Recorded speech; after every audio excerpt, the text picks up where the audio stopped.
ભારતના ઔદ્યોગિક વિકાસમાં ગુજરાત રાજ્ય હંમેશા અગ્રેસર રહ્યું છે અને તેમાં ભરૂચ જિલ્લો કેમિકલ તથા પેટ્રોકેમિકલ ઉદ્યોગના ક્ષેત્રમાં દેશના અગ્રણી હબ તરીકે વિશિષ્ટ ઓળખ ધરાવે છે।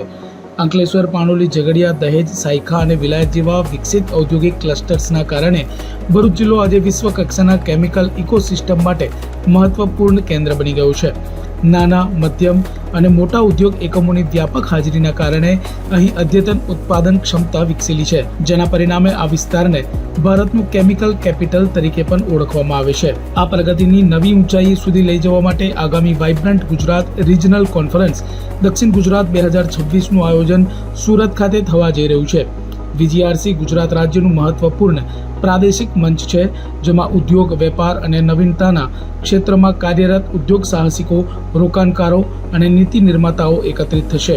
આ મંચ દ્વારા વિસ્તૃત રોકાણ, ટેકનોલોજીકલ સહકાર અને વૈશ્વિક ભાગીદારી માટે નવી તકો ઊભી થશે, જેના પરિણામે રાજ્યના ઉદ્યોગ વિકાસને નવી ગતિ મળશે। ભરૂચ જિલ્લામાં કેમિકલ અને પેટ્રોકેમિકલ્સ, ડ્રગ્સ અને ફાર્માસ્યુટિકલ ઇન્ટરમીડિયેટ્સ, ડાયઝ અને પિગમેન્ટ, એગ્રોકેમિકલ્સ અને પેસ્ટિસાઇડ્સ, ટેક્સટાઇલ અને ફાઇબર સહિતના વિવિધ સબ સેક્ટર્સમાં કુલ 1394 જેટલા નાના મોટા ઉદ્યોગો કાર્યરત છે। તેમાંના 45%થી વધુ કેમિકલ યુનિટો અંકલેશ્વર, પાણોલી, ઝઘડિયા, દહેજ, સાયખા અને વિલાયત જેવી ઔદ્યોગિક વસાહતોમાં સ્થિત છે, જ્યાંથી પ્રત્યક્ષ તથા પરોક્ષ રીતે લગભગ 2 લાખ લોકોને રોજગારી મળી રહી છે।